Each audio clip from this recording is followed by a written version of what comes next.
tous jouer au foot. Et puis, encore une fois, ça remet en perspective. Et on s'allumait, hein.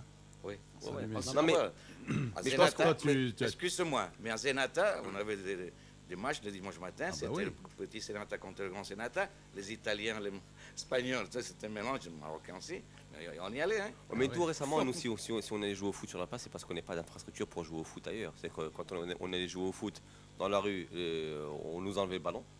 Ouais. On venait, on nous enlevait le ballon. Et par la suite... ouais, non, à la plage, non. Donc dans la rue, on t'enlève le ballon. Ouais, remarquez aussi. Il y avait Ouais, exactement. Les plages bourgeoises ont enlevé le ballon. Ouais, Hein. non, mais là où j'allais, vous aviez match, donc en fait il fallait faire toute la ligne, et donc c'était pas possible. Ouais. Mais en fait on allait jouer à la plage par défaut. C'est parce que finalement, après avoir écumé tous les terrains de quartier qui, suite à l'anarchie immobilière qui s'est déroulée, donc disparaissaient les uns après les autres, fatalement on va jouer au foot là où c'est plus possible, hop, directement à la plage. Donc c'était pas forcément un choix, et je peux comprendre ce que dit Paco, parce que c'est vrai que les plus grandes blessures que j'ai pu voir autour de moi se sont faites à la plage, parce que non seulement effectivement les efforts étaient au niveau des appuis, c'était pas vraiment ça. D'ailleurs, enfin je veux passer du coq à l'âne aussi, il y a une marque de chaussures qui vient de sortir Aziz doit entendre parler, qui fait la une aujourd'hui des médias. Une marque de chaussures qui vient de sortir une chaussure pour maigrir et qui se base sur les appuis qu'on a à la plage. Ouais. Donc qui te fait faire davantage d'efforts.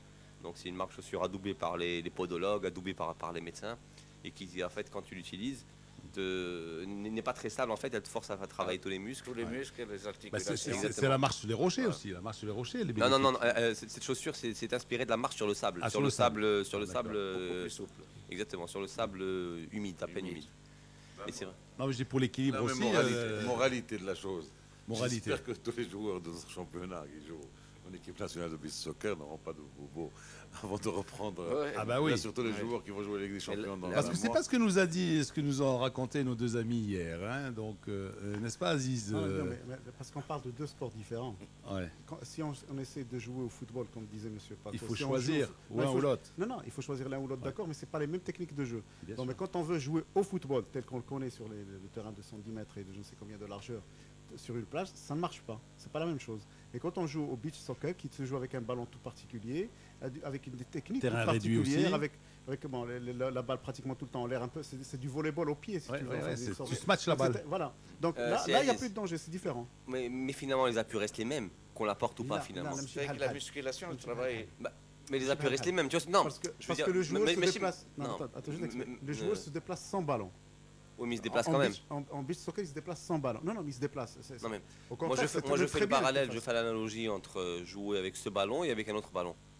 Finalement, tu joues toujours sur du sable. C'est-à-dire qu'aujourd'hui, Non, c'est pas la même le chose. ballon n'a pas changé grand-chose, il me Ce semble. qui fait mal, c'est quand tu essaies de tripoter le ballon sur du sable. De reprendre les gestes que tu as sur un terrain normal sur du sable. Là, ça devient dangereux parce que les appuis, tu as l'impression que ton corps va suivre, mais effectivement, ton corps suit, mais à un moment donné, il perd Bien appui, sûr, la cheville flanche. hyper appui, etc. Donc, t'as pas il y a- la- tu peux avoir des problèmes ligamentaires, etc. Et Ouais. qui peuvent aussi générer des problèmes musculaires. Parce que tu essayes de jouer sur un terrain qui n'est pas naturel. C'est comme quand tu dis on joue sur un champ de patates. Si tu joues au Et tu football perds sur ton un champ foot, de hein. patates, Tu perds ton foot aussi. mais bien sûr, tu perds ton foot parce que tu n'as pas les mêmes c'est la sensations. chose. Et Bon, maintenant, quand tu joues au beach soccer, c'est différent. On joue pas sur C'est des comme champs quand tu patates, joues au volleyball de plage. Tu ne joues pas de la même façon. Mais attends, dans ce cas-là, tu veux me dire que quand tu joues sur, quand tu joues sur du sable, c'est comme quand tu joues sur le terrain de Botola en fait. Non, c'est toi qui dis. Ouais, c'est moi. Ouais. Non, mais c'est- Maintenant, est-ce que ce beach soccer, pour se développer, on doit avoir des joueurs de beach soccer Oui. qui sont spécialisés dans le beach Oui. soccer? Ah, c'est clair, ça, c'est on doit clair. continuer. C'est- Parce que c'est ce clair. qui nous intéresse après tout, c'est Parce ça. que le beach On doit continuer à puiser dans le championnat normal, professionnel. Le Mais beach- qui va devenir professionnel à partir dans un mois pour faire le des équipes beach- nationales le beach sporadiques. sco- le- Et c'est ça le. Le beach soccer est à ses débuts. Donc c'est pour ça qu'il y a encore l'amalgame et que ça passe. C'est comme le futsal. Le futsal, déjà, il a ses joueurs. Voilà, il commence à avoir, Au il Maroc, commence il a à avoir, ses joueurs. il commence à avoir ses joueurs. Il a commencé comme ça. Il a commencé avec des joueurs de championnat, enfin des joueurs normaux qui jouaient en Ah salle oui, aussi. par- là, ça, c'est il y a- oui, par rapport à l'AS Rome, ils ont une section futsal. Candela, Vincent Candela joue encore Mais, au futsal. mais nous, c'est particulier parce que nous, historiquement, on va dire la plupart, je n'ai pas de statistiques en tête, mais la plupart de nos joueurs de Botola 1, 2, 3, 25, 26, 27, 32 viennent du mini-foot et du football en plage. Donc en fait, la plupart, tu vas faire un petit sondage au niveau de tous nos footballeurs Botola 1 aujourd'hui. La plupart, leur été, ils l'ont passé dans leur jeunesse à aller taquiner le ballon c'est sur le sûr, terrain. c'est sûr. Donc fatalement, on va dire que la continuité est presque logique, quoi, tu vois ce que je veux dire. Donc en fait, quand ils reviennent à leurs premières amours, pas dans l'autre sens, mais quand ils reviennent dans leurs premières amours, pour eux, c'est naturel. Conseil pour les achats, on se retrouve tout de suite après. Alors avec notre invité Francisco Paco Ruiz, alors ou le Droche Noir comme on dit, sa première licence c'est au CCRN hein, en 56, exactement. à 16 ans. 56, C'est là où c'est là que j'étais cadré. J'ai commencé avec les Rochons étaient en première division à l'époque. Hein. première division. Ouais. Oui, tu as la mémoire. Ah ben dis-moi, c'est on est obligé hein, de connaître ça. Alors, il y avait Cécérov comme entraîneur. Oui, c'est Serov. Hein, j'ai la mémoire aussi, moi. C'est Serov. Et je me rappelle bien qu'il m'a convoqué pour jouer contre le WAC. Stade Massé-Cerdan, dans le temps. Ouais. Mais je jouais contre le WAC. Je suis rentré au terrain quand même, j'ai joué, j'étais cadet. Et à la mi-temps, ben, on était un partout, chose comme ça. On était très contents. On dit, on va battre le WAC. Il y avait Sevilla avec nous, il y avait Garcia aussi. Ouais. Il y avait moi, il y avait Dalpaos comme gardien. Dalpaos, c'est moi. En fin de compte, on a perdu 7-2. Vite fait, 7-2. Allez. Mais une mi-temps. Une mi-temps, on a tenu. Ben, les Cabacas, les Gomez, les Molles, les Pieux, tout ça, c'était des hommes âgés, hein, des hommes costauds. Ouais. On avait derrière des hommes. Ouais. Alors, ils nous راجل يضرب مزيان حتى العصا اضرب. Mais les WAC, c'était Gomez, la triplette. Les WAC. Mais on m'a toujours dit par contre que tu frappais beaucoup. J'ai tapé un peu. Honnêtement, Oui. J'étais un garçon qui je ne me laissais pas faire. Voilà. Ah non, oui, ça c'est... Il rendait avec la monnaie. J'allais, ça... Avec l'arbitrage de l'époque, c'était pratiquement permis. Hein. Ah oui. C'était pratiquement permis. Et vous courez derrière vous, l'arbitre, pas comme je suis, vous dites, il n'y avait pas de carton jaune. C'était vraiment laissé à l'appréciation. Et les arbitres, les délégués, tout ça, on les connaissait tous. Non, c'était des amis, quoi. Ah ouais. En plus de ça, ça se passait en famille. En fait, on les connaît tous, c'est-à-dire qu'ils n'avaient pas trop interactif parce qu'on les retrouvait après à la fin du match. Non, il y a une chose, pourquoi on les connaissait, parce qu'il y avait double licence. On jouait Corpo et première division. Alors on jouait aujourd'hui contre le Régis Tabac, on trouvait l'arbitre du WAC, arrière droit, Boarif, il est droit du WAC. Et le lendemain, on jouait contre le WAC, ou bien on jouait contre les Baba, par exemple. Baba, c'était extraordinaire. On jouait contre l'Étoile. Contre l'Étoile. C'est pour ça qu'ils étaient costauds, justement. Baba, c'était vraiment... Pour moi, les meilleurs joueurs qu'il y a eu au Maroc, c'est Baba.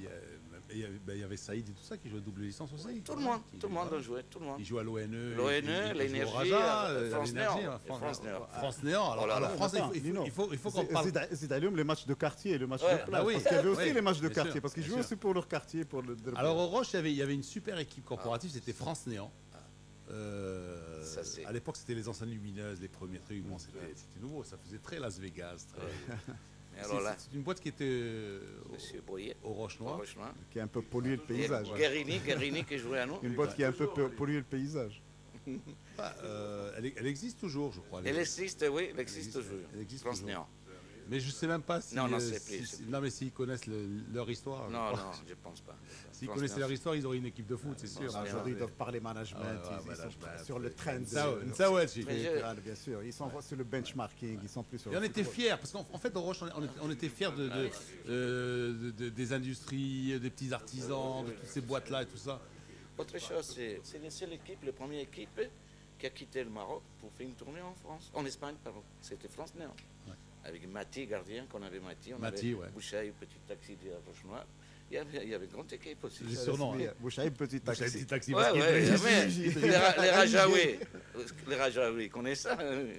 On avait une grande équipe. Miloud, on avait Guérini, Juan, que Dieu soit là. Sevilla, Nino, Rondon. Nino. C'est la première équipe qui a fait une tournée en Europe, en Andalousie. Et après, il y avait une autre équipe qui était pas mal, c'était le cercle municipal. Le cercle municipal avec qui était Titi, avec Baba.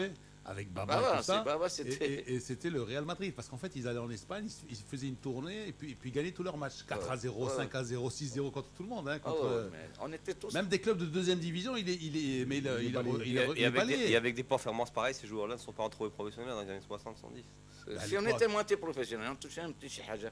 mais attends, mais à l'époque, ils pensaient même pas s'exiler. 10 dirhams, 15 dirhams. Tu restais tranquille. Non, c'était... Mais là, à l'époque, c'est que l'exil se faisait dans le sens inverse. Ouais. C'était les gens d'en haut qui venaient en bas. Ah bah oui. Et là, oui. Et ça, c'est un passé magnifique au Stade Philippe.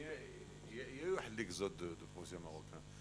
C'est les années 50, Tâche, Khalfi, oui, bien sûr. Axvi, tout ça. Tivari, Tatoun, je peux vous citer tous. Au niveau des jeunes, en fait, les gens ne pensaient pas partir. Non, alors, Paco, tu es beaucoup plus formateur ou qu'est-ce que tu préfères le plus, la partie formation ou la partie... Moi, tu préfères mieux qu'on dise que Paco c'est un formateur ou un entraîneur? Alors voilà, moi je vous dis quelque chose.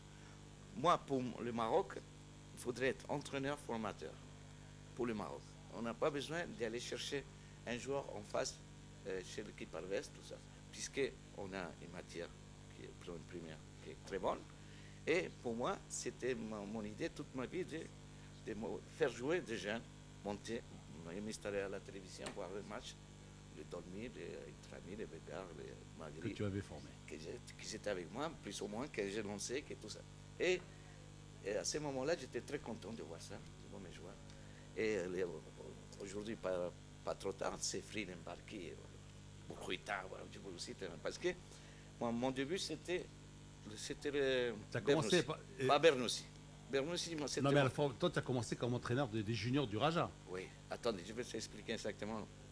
Moi, tu te rappelles, au Fous, qui jouait cadet avec moi au Rochenois. Oui. Il m'a trouvé en ville, il m'a dit, Paco, qu'est-ce que tu fais? Je dis, j'ai une déchirure musculaire, je ne joue plus, je joue un petit peu au catch. Non, viens nous donner un coup de main à Bernoussi. Il dit, pourquoi pas? 3e division. Et allez, et je suis parti là-bas, m'entraîner. Effectivement, il y avait un entraîneur. Moi, je savais que courir et mourir, comme on dit, l'entraînement. Et l'entraîneur est parti. Et je suis resté tout seul avec au Fous. Paco, mais on va faire quelque chose. Et on a commencé. Quand j'ai vu que j'étais en train d'entraîner un nombre d'athlètes, de sportifs, tout ça, je ne savais pas ce que je faisais. Je me suis dit, il faut que je fasse quelque chose au football, mais il me faut un diplôme. Il faut que j'aille faire un diplôme. Bien sûr, j'ai choisi l'Espagne, puisque ma langue natale, c'est l'espagnol, et j'étais là-bas. Je me suis, en 1973, j'ai eu mon premier diplôme d'entraîneur. Par la suite, je suis devenu entraîneur parce que j'ai arrêté avec Bernoussi et Roman, celui qui m'a amené au Rochement, au Raja. Au Raja. Paco, tu ne veux pas venir? J'ai retrouvé au CAF. Quoi. Ok, et je suis venu. J'ai commencé à travailler au niveau des jeunes. Alors dis-nous quelques noms. Oh là là. Fti Jamal et tout ça. Fti Jamal. Bon, Fti Jamal, c'est pas du Raja complètement. Fti Jamal est de Ain Seba. Il est parti à Lyon. De Lyon, il est venu chez nous. C'est un grand joueur que j'ai proposé à Castellón d'Espagne. Oui, il continue. Castellón de la Plana. Castellón de la Plana. Il le voulait, mais tout de suite, il le voulait. Parce qu'ils avaient un match contre Valence d'ouverture. Il dit, on va le vendre tout de suite. Le Valence, il va le prendre. Ouais. Mais bon, Jamal ne pouvait pas partir parce qu'il avait son boulot, qui était professeur à l'école, et ça et l'autre. Bref. Mais des autres... Mohamed Fakhir, il a commencé milieu de terrain avec moi, un peu à droite. Jawad, il a commencé, il est gauche, il est devenu libéraux. Et de toute façon. Dolmi, bon, Dolmi était avec nous. Il était comment Dolmi jeune? Mais Dolmi, il est monté tout de suite, hein, à l'équipe première. Il est resté un petit peu moment. Dolmi, c'était là. Alors justement, vous voyez ce qu'il a dit? Il a dit Dolmi montait tout de suite en équipe première. Et qu'est-ce qu'il a dit lui? Il était cadet, il jouait en équipe première de Rochefort. Cadet. C'est-à-dire qu'à l'époque, on faisait confiance aux jeunes, hein. On n'avait aucun problème. Contre le WAC, lui était cadet, il jouait. Comme partout ailleurs dans le monde aujourd'hui. Aujourd'hui. Ouais. Sauf en Italie. Sauf en Italie au Maroc. Sauf en Italie au Maroc. C'est ça l'Italie. Il y a une chose que pourquoi l'Italie prend des joueurs déjà finis, mais qui font des résultats avec. Il y a Mauro Cetto là, de Toulouse, avec ce rebut de Nantes et tout ça. L'Italo-Argentin qui débarque en Italie à 30 ans. Et il va faire 3 ans à fond, et bien, je ne sais pas, parce que c'était On les aide peut-être un peu, hein, qui sait. On les aide un petit peu, oui, on les pousse un petit peu après, Ouais. donc ils jouent. Comment est-ce qu'on... Ouais, on les aide. On les aide, Ouais, ouais, ouais, ça j'ai bien sûr. compris. Oui, bien sûr, parce qu'il n'y a que les Italiens qui se droguent, bien sûr. bien sûr. Il n'y a que les athlètes- il y a que les athlètes Ils italiens. se droguaient pas, ils prenaient la sampamina, non? C'était la sampamina. Du Vitas Corbol. Vitas Corbol, on le prenait ici. Quand on le prenait, nous, à la On le mi-temps. prenait ici, Le Vitas Corbol. Le Vitas Corbol. Stade Philippe, oui, les Vitas Corbol. Heureusement qu'il n'y avait pas de contrôle antidopage. Non, il y avait Non, pas. non, mais attends, mais Ouais, ouais. c'était Vitas surtout Corbol, c'est de la mental. vitamine C'était la vitamine C. La hein. vitamine C, alors C'est- à la mi-temps, tu attendais ça, tu